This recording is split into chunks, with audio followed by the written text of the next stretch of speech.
পদ্মজা কিছুতেই রাতের খাবার খেতে আসলো না, কেমন জড়সড় হয়ে আছে। মনে হচ্ছে হানিফকে সে ভয় পাচ্ছে, কোনো কারণে অবহেলা করছে।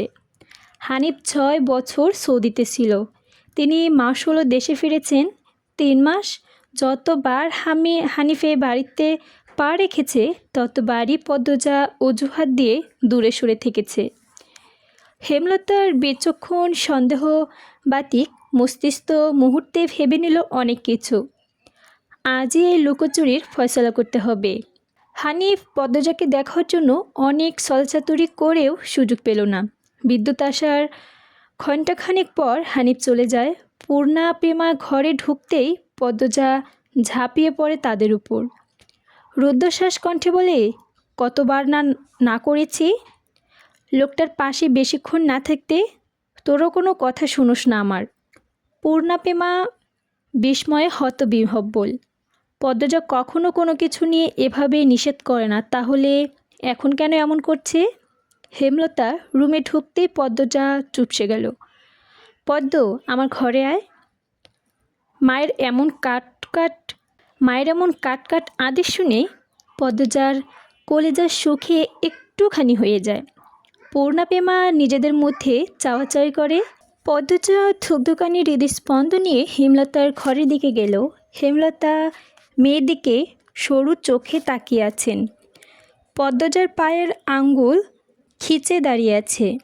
সুন্দরীরা ভীতু আর বোকা হয় তার দৃষ্টান্ত প্রমাণ পদ্মজা। তাকে ছাড়া পদ্মজা কিভাবে চলবে? পদ্মজার সঙ্গে উঁচু কণ্ঠে কথা বলতে বলতে হেমলতার খুব মায়া হয়, কিন্তু আজ বলতেই হবে। আবেগ লুকিয়ে তিনি বজ্রকণ্ঠে প্রশ্ন করলেন, কী লুকোচ্ছিস আমার থেকে? হানিফ কী করেছে? পদ্মজা ফোপাতে থাকে। হেমলতা কয়েক সময় নিয়ে নিজেকে সামলে নিলেন।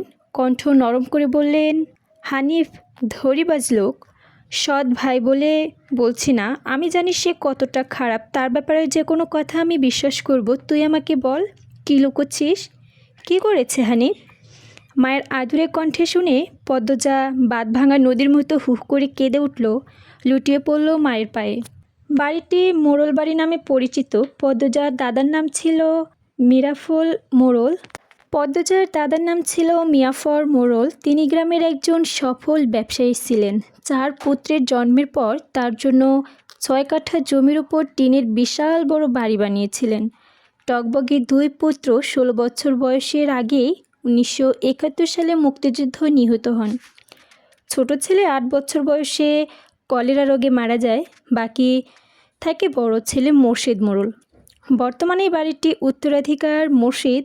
যদিও তিনি সবসময় বাড়িতে থাকেন না, বাউন্ডলে জীবন তার স্ত্রী সন্তানের অধীনে এই মোড়ল বাড়ি তারই বাড়িটি রক্ষণাবেক্ষণ করে। পুরো বাড়ির চারপাশে জুড়ে গাছগাছালি। বাড়িটির পেছনে টলটলে জলের স্রোতধ্বনি। অন্ধকারে গাঢ় হতেই পরিবেশ নিস্তব্ধ রাতের রূপ ধারণ করে।